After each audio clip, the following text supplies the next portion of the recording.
नमस्कार, आप देख रहे हैं ब्रेकिंग बिहार। देखिए, अभी हम मौजूद हैं भाजपा कार्यालय में और हमारे साथ बातचीत करने के लिए मीडिया संयोजक, मीडिया के प्रभात मालाकार जी हैं। इनसे कुछ बात करते हैं, कुछ नए मुद्दों पर। जिस प्रकार से विपक्ष आप लोगों पर भड़का हुआ है, लगातार विपक्ष कुंभ की आलोचना करने में लगा हुआ है। इसी बीच में दिल्ली में ट्रेन में हादसा हो जाता है, 14 से 15 लोगों की मृत्यु हो जाती है। कल प्रयागराज में फिर चौथी बार आग लग गया। लालू जी इधर कहते हैं कि कुंभ बेकार है। क्या कहेंगे इस पर? देखिए, लालू जी की राजनीति बिहार से समाप्त हो चुकी है और जो भी लोग कुंभ स्नान करके आए हैं वो समझ सकते हैं कि कुंभ में जो व्यवस्था योगी आदित्यनाथ जी के द्वारा और यूपी सरकार के द्वारा जो की गई, आप कल्पना नहीं कर सकते हैं कि अभी तक 50 करोड़ से ज़्यादा लोगों ने स्नान कर लिया और Guinness book of the world में इतना क्राउड मैनेजमेंट का जो एक बेहतर उदाहरण पेश किया है योगी जी ने, वो अच्छे अच्छे देशों के बस में नहीं है। और ये लोग कुछ समाज को खुश करने के लिए, कुछ वर्ग को खुश करने के लिए लालू जी और उनके परिवार इस तरह की टिप्पणियां करते रहते हैं। लालू जी देखिएगा कि आप बात करेंगे सब जन का और सर्जन और काम करेंगे सिर्फ अपने परिवारजन का। तो ये लोग सबजन की सोचने वाले नहीं हैं, ये लोग समरसता की नहीं, ये लोग परिवारता की और अपने स्वजन की सोचने वाले पार्टी के लोग हैं और इनकी राजनीति अब बिहार से समाप्त हो चुकी है। और जैसे देखिए, घटना दुर्घटना होती है और रेल प्रशासन ने किस प्रकार से दिल्ली में हुए हादसे पे कितना जल्दी संज्ञान लिया, मृतकों को मुआवजा दिया गया, घायलों को मुआवजा दिया गया, जो कम घायल हैं उनको भी मुआवजा दिया गया और साथ ही साथ जांच कमेटी भी बैठा दी गई। आप सोचिए, इतना जल्दी एक्शन, और जो भी दोषी होंगे उन पे कार्रवाई भी होगी। चाहे कुंभ में भी अगर कोई घटना होती है तो खुद आप इसकी कल्पना कर सकते हैं कि एसपी स्तर के पदाधिकारी कुंभ में घाट किनारे उसकी मॉनिटरिंग कर रहे हैं। तो कहीं ना कहीं से सरकार और प्रशासन पूरी तरह से कुंभ के प्रति गंभीर है। बिहार सरकार पूरी तरह से बिहार में कोई भी घटना दुर्घटना होती उसके प्रति गंभीर है और विपक्षी के पास तो कोई मुद्दा ही नहीं है। प्रभात जी, मैं स्वयं कुंभ गया था, वहाँ पर मैंने देखा बहुत सारी व्यवस्थाएं हमें बहुत अच्छी भी लगी, उसकी हम लगातार चर्चा भी करते हैं। लेकिन यहाँ जहाँ जिस प्रकार से रेल दुर्घटना हुआ, आप किसी भी स्टेशन पर चले जाइए, चाहे वो पटना हो, आरा हो, बक्सर हो, जहानाबाद हो या दिल्ली में जो घटना हुई हो, जिस प्रकार से लाखों लोगों की भीड़ उमड़ रही है, जिनके पास में टिकट हैं वो अपनी बोगी में नहीं चढ़ पा रहे हैं। आप लोगों को भी इन सब बातों की खबर लगी ही होगी।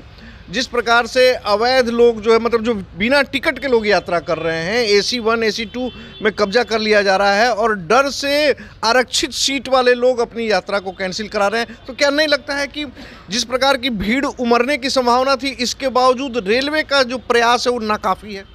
देखिए, जिस प्रकार की आस्था लोगों को कुंभ के प्रति है, तो वो अगर जा भी रहे हैं तो श्रद्धालु ही जा रहे हैं।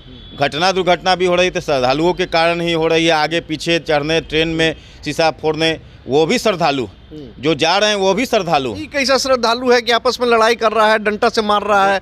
वैसे लोगों को चिन्हित करना होगा। देखिए, आस्था के आगे सब फेल है और अगर कोई उस तरह का कोई अगर गलत काम कर रहे हैं या दुर्भावना के ख्याल से अगर घटना को अंजाम दे रहे हैं तो वो बख्शे नहीं जाएंगे। प्रशासन उन पे पैनी नज़र रखे हुए। तो कुंभ खत्म हो जाएगा प्रभात जी, उसके बाद में अगर आप देखते हैं, आप एक बात समझे कि आप अपने परिवार के साथ, घर की महिलाओं के साथ आप यात्रा करने जा रहे हैं और आप अपने परिवार के साथ जो है बोगी में नहीं प्रवेश कर पा रहे हैं। आप अपनी मनोस्थिति को उस समय समझने का प्रयास करें। उस समय आपकी क्या स्थिति? नहीं, निश्चित तौर पे इसको इस तरह समझना चाहिए। हमारे घर में कोई अगर आयोजन होता है, शादी विवाह होता है, अगर हम एक बस लेकर जाते हैं तो जब तक बारात वापस नहीं आ जाए, एक एक लोग घर नहीं आ जाए, तब तक चिंता बनी रहती है। और सोचिए, इसकी कल्पना कीजिए कि करोड़ों लोग कुंभ में जा रहे हैं और बोगी की भी संख्या सीमित है, बस की भी संख्या सीमित है, सड़कों का भी चौड़ाई सीमित है। और उस स्थिति में यह आस्था का जो जन सैलाब उमड़ा है, इस पे सभी व्यवस्था थोड़ी बहुत तो प्रभावित होगी।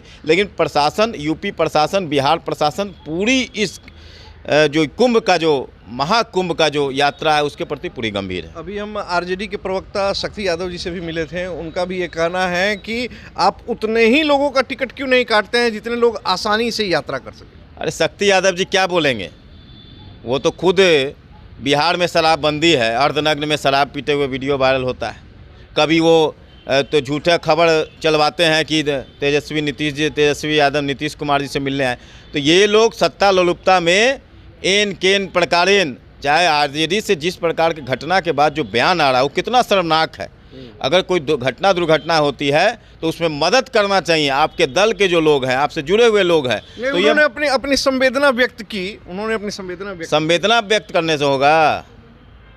अरे वो लोग तो चाहते हैं कि इस तरह की दुर्घटना हो ताकि हमारा माइलेज मिलता रहे। तो उनके पास तो कोई मुद्दा नहीं चाहिए कि ऐसा घटना नहीं हो। उनके पास, विपक्ष के पास कोई मुद्दा ही नहीं है। तो मुद्दा तो आप ही के द्वारा मिल रहा है ना, आपकी व्यवस्था में कमी हो जाएगी। मैंने क्या कहा कि एक घर का अगर कोई आयोजन होता तो उसको संभालने में कितना बड़ा कष्ट होता, और ये जो आस्था का जन सैलाब उमड़ा है, तो इसको कंट्रोल करने में और इसको विधिवत चलाने में जो भी को लोग कुंभ से स्नान करके आ रहे हैं उनसे पूछिए कि वहाँ व्यवस्था क्या है। आप खुद गए थे।